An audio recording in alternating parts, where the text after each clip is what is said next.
Okay, thanks for choosing to come out here this afternoon for doing this Zen retreat. And today I'll share a little bit about the 7 factors of awakening. To be honest, this is a subject I don't know very much about. In Zen practice, we don't really meditate on the 7 factors of awakening. But they're the early teachings, they're part of the early teachings of the Buddha, and I think they are very valuable. And if we don't, we should at least know them. And in fact, we can practice them as well as part of our practice, and they can bring us some benefits. So we'll experiment. This is just an experiment. One thing I'd like us to consider, a question I'd like to consider for the moment is what does it feel like when you are lost? Take a moment to think about that. What does it feel? What is the feeling of being lost? What does that feel like in your body and your mind?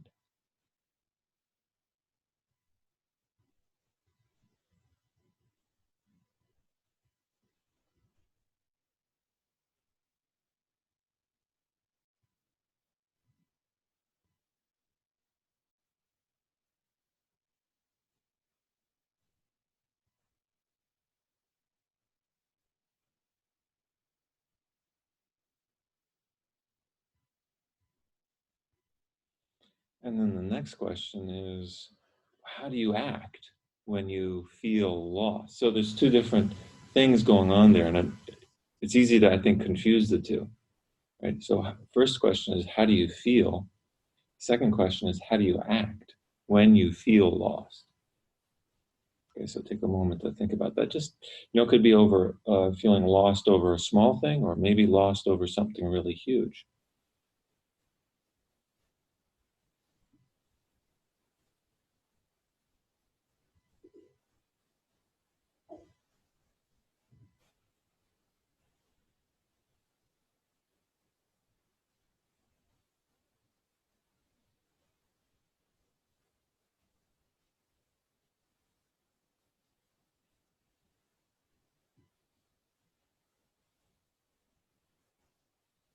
Okay, and the third question is, what do you do in those instances that you're feeling lost and noticing that you're acting in ways that maybe you want to change? What do you find that's helpful for you? So that's the third question. What's helpful in those instances when you're finding yourself lost?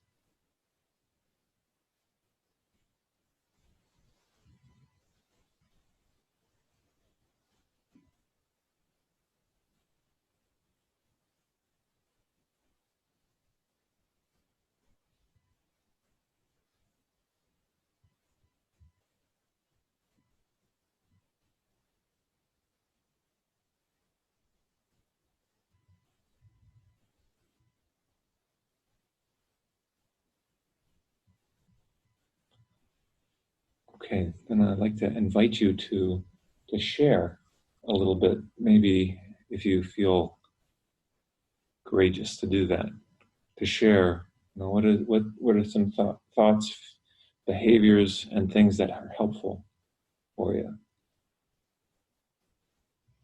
Well, if I am lost on a journey where I need to be at a certain place at a certain time, it is really high anxiety for me and panic.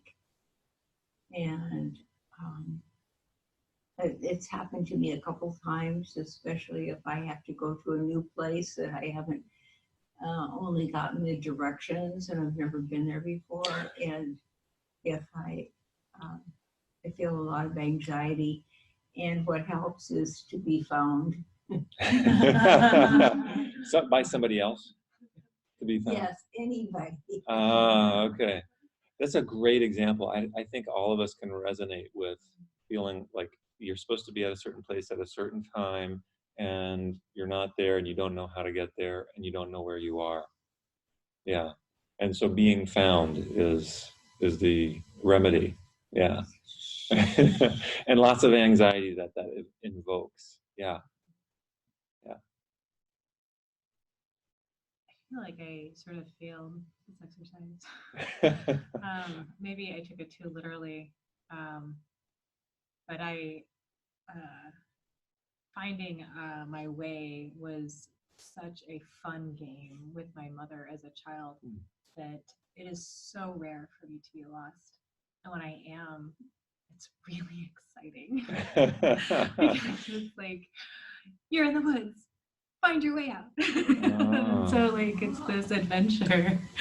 When I lived in Charlotte, all the roads are on a circle, and the whole city is a circular map. Basically, if you get far enough back, it's just circles. And so when I moved there, it was like, I need to go to the northeastern side of the city, and the sun is over here. And it's just such a fun adventure when I moved there, to get my bearings and whatnot. But I don't think that was the point of the exercise. Well, no, actually, I'm glad you brought that up, because that's another avenue to this. Being lost can be exciting and fun. You know, it can also open our minds to that some other part of us.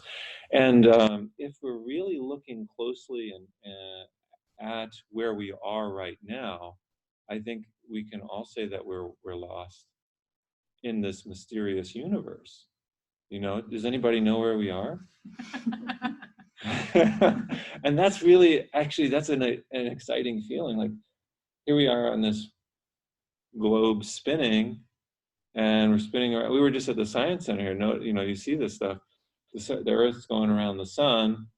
The sun's going around its orbit, which is the galaxy, the Milky Way. We're about 2/3 out from the center of the Milky Way. So we know where we are now, right?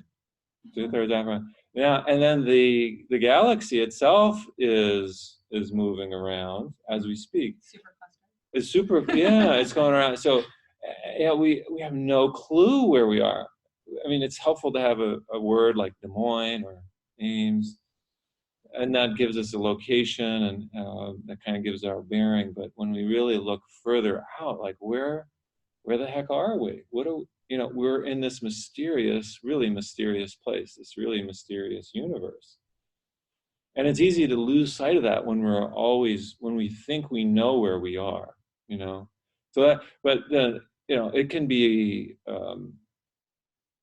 I don't want to downplay the anxiety also that comes with losing our bearing.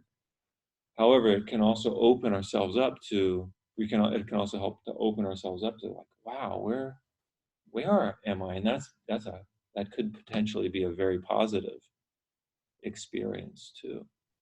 Yeah. So thanks for bringing that up. That's really good. Anybody else want to share something?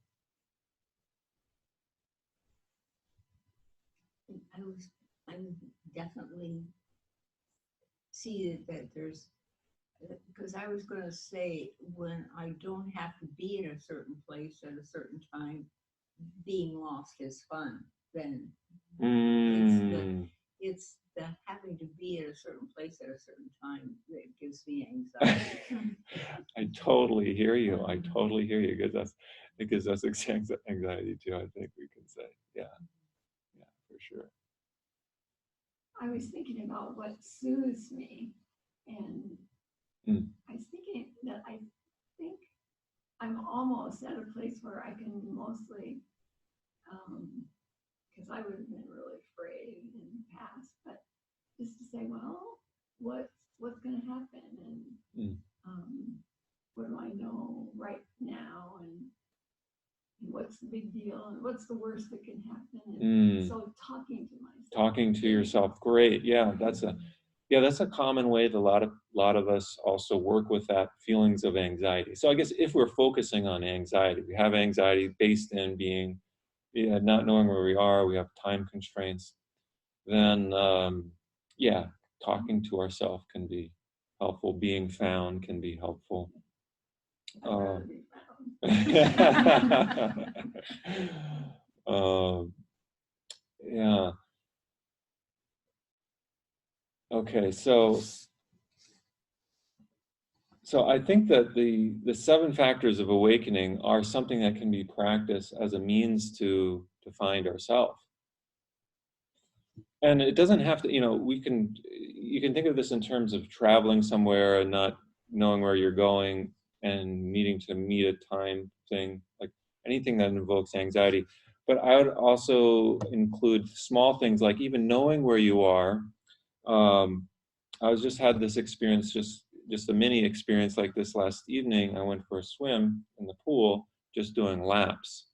And often I find that when you turn around and go the opposite way in the pool, and you keep flipping and flipping and flipping. And all of a sudden I didn't know whether I was coming or going. That kind of experience. You ever have that? Like you get into anything that you do that's repetitive. And then all of a sudden you don't know, and again, this could go either way. It could be a very positive experience, like, oh, finally, it's like a breakthrough of this kind of mundane living, or it can be very negative and scary. Or for me, I was experiencing a little bit of both, where swimming I often associate with competition and trying to achieve something and attain some kind of goal, getting faster, beating the other swimmers in the pool. That's what I associate swimming with. And so part of my practice now, since I'm not competing, is to release that competitiveness in me.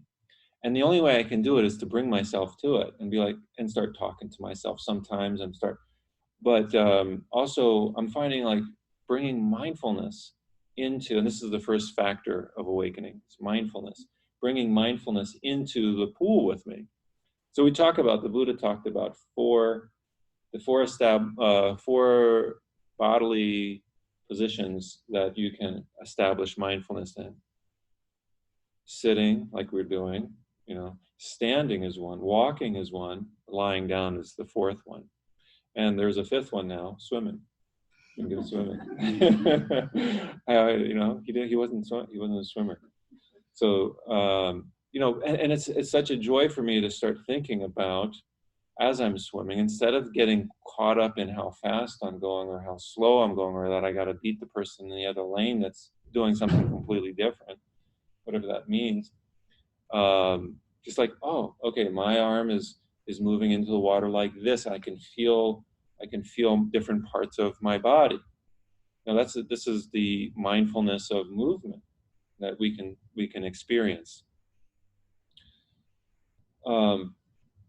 So that's another example of being lost and then coming back, returning to ourself. Even if we're doing an activity we're very familiar with, you can still get lost in goals that pull us away from a sense of community, a sense of belonging. So we come back to ourself. The 7 factors of awakening.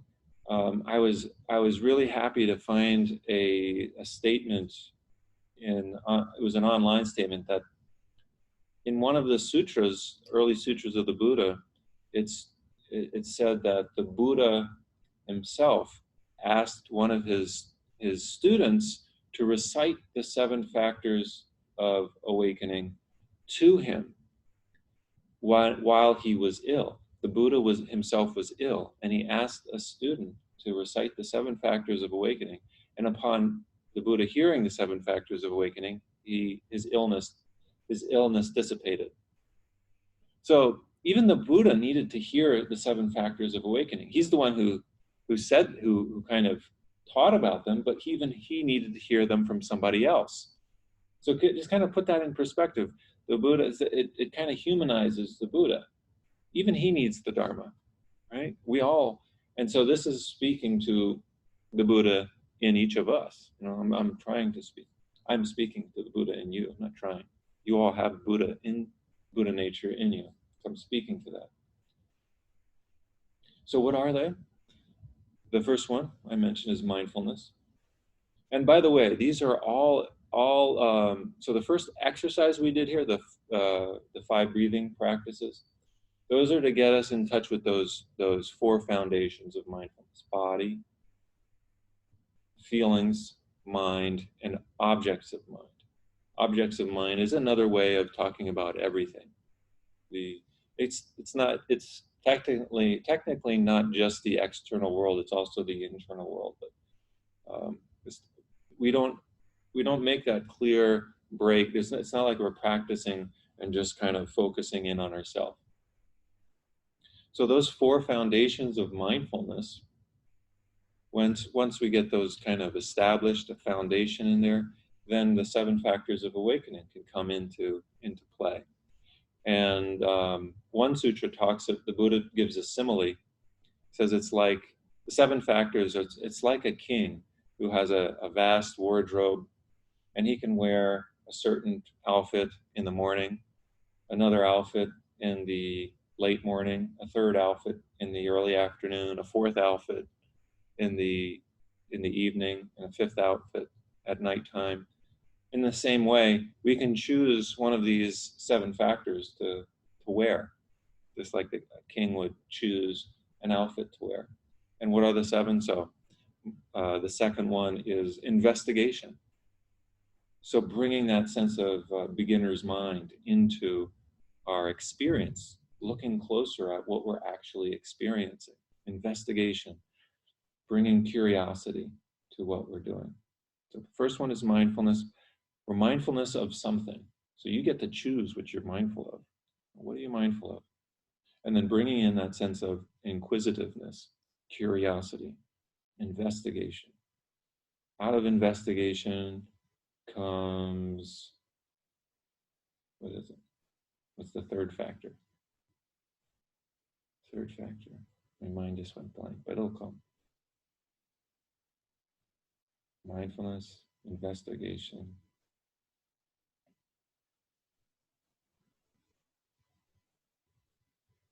Energy. Energy comes from investigation. Once we start to get involved and become curious, that brings by itself, you can't have energy without some degree of interest in what you're doing. Like once you start to investigate something, it becomes interesting. And that's the thing, people look at us sitting here meditating, not like sitting and facing a wall, and they might think like, why would somebody want to spend their time, right? Why would anybody want to spend their time like following their breath? It's so boring. Okay, well, if we bring our attention, our mind closer to our object of meditation, whatever it might be, could be the breath, it becomes interesting and it brings energy. It actually brings energy. Just to follow your exhale to the end, that is fascinating. If you haven't experienced some degree of fascination with it, then I would really suggest going deeper into your breathing and check it out. Like watch your whole length go all the way out and see what changes, see what shifts happen. There's energy to be had here. There's energy to be had. And that's why also meditation brings us out of any kind of burnout. We get burned out from all kinds of things in our present modern culture. So if we can bring ourselves back to our breathing and really get interested in it, we can find our energy back. We return to our source of energy. So check that out. Energy. When there's energy, what follows energy is some degree of joy or even rapture. Rapture.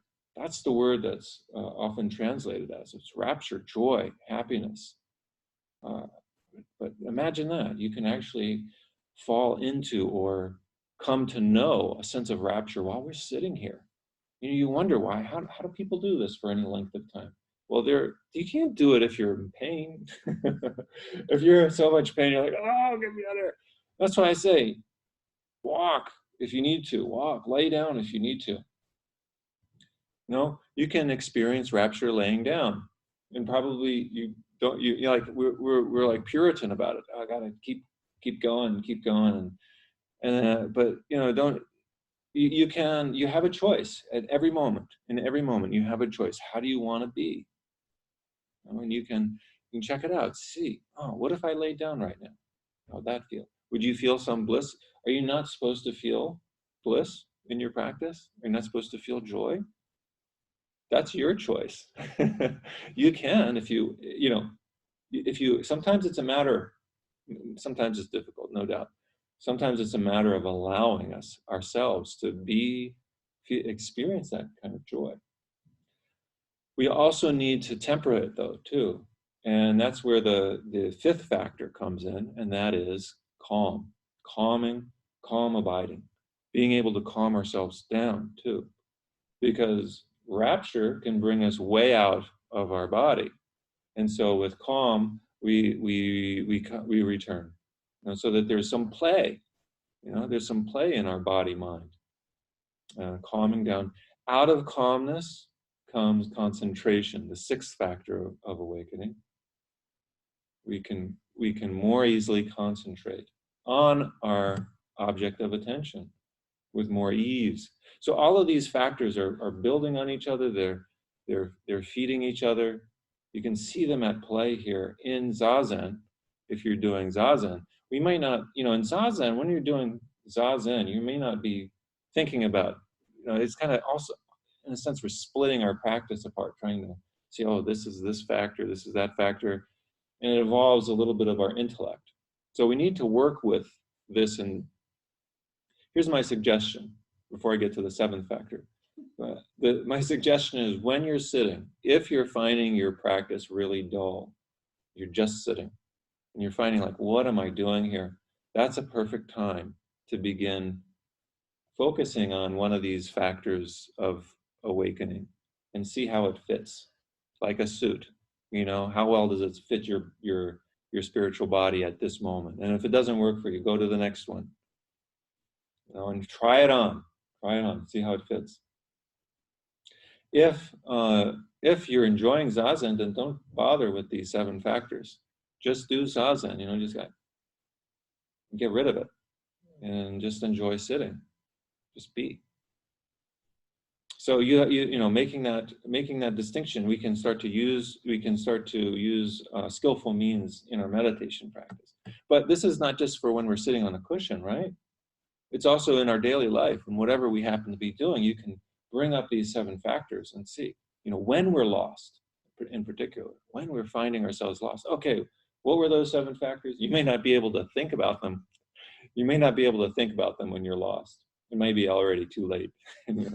Because there's actually some science behind this, that if you're too anxious, using your cognition is not going to help you, because it's already short-circuited. The brain, it doesn't go into that prefrontal cortex. Our energy doesn't go into our thinking brain. It goes into panic mode, goes into the alarm system. The amygdala gets stimulated there, and our ability to remember is often compromised when we're anxious. So we try to do this, though, in just any activity that we happen to be in. But particularly when you find a dull moment and you're like, oh God, this is so boring, then it's time to start thinking about these. Because boring, the good thing about being bored is that in opposition to anxiety, with boredom comes the ability to think a little bit better, I think. Maybe I'm wrong there, but I think with boredom, you have a little bit more time. The sense of time is a little bit broader. Okay, the seventh factor is letting go. And we've been practicing actually all seven of these already. In the guided meditation, all seven of them have been practiced. But you can focus on letting go if you want, just like letting go again and again. And how does it feel in your body to let go? How does it feel physically, like when you give something up? Isn't there like a kind of an internal change there when you give something up freely, whether it's a material object or a thought? Even with a thought, you can experience letting go and the freedom that comes with that. These seven factors, one commentary mentioned that the 7 factors are not enlightenment themselves. They're a means to enlightenment. And another comment said that they are themselves enlightenment. So you take your pick there. I don't care. We don't focus on, I mean, as far as Zen practice goes, it's not so important to worry whether this is enlightenment or not. Zen Master Dogen talks about the unity of practice and enlightenment. The two are one. We don't practice. We don't set ourselves up a goal here to attain enlightenment, but practice itself is enlightenment. And perhaps I think, and this is what I'll close with, maybe the most important thing here to not forget is that our practice should lead to selfless service, serving others. And if we find in our life that we are enjoying serving others, that's an indication that our practice is coming to fruition. It's the joy of serving others. That means we take responsibility for the work that we do, and we do what we can to help others. That's the aim, If there's an aim to practice, not this, we might have all these different mental states, and we just get this is a retreat. It's an opportunity to investigate ourselves. But ultimately, we want to return to this world of suffering and be of service to others. And so, to the degree that we're able to serve others better, and that's what one of the lessons my teacher received from a Catholic nun. Her practice was, how can I serve others more? How can I serve others better? So ultimately, we want to be able to get ourselves to a place where we're using this practice as a means to serve others. Bring something into the world that the world doesn't have, that you can give. You can give. Nobody else but you can give. All right. Thank you.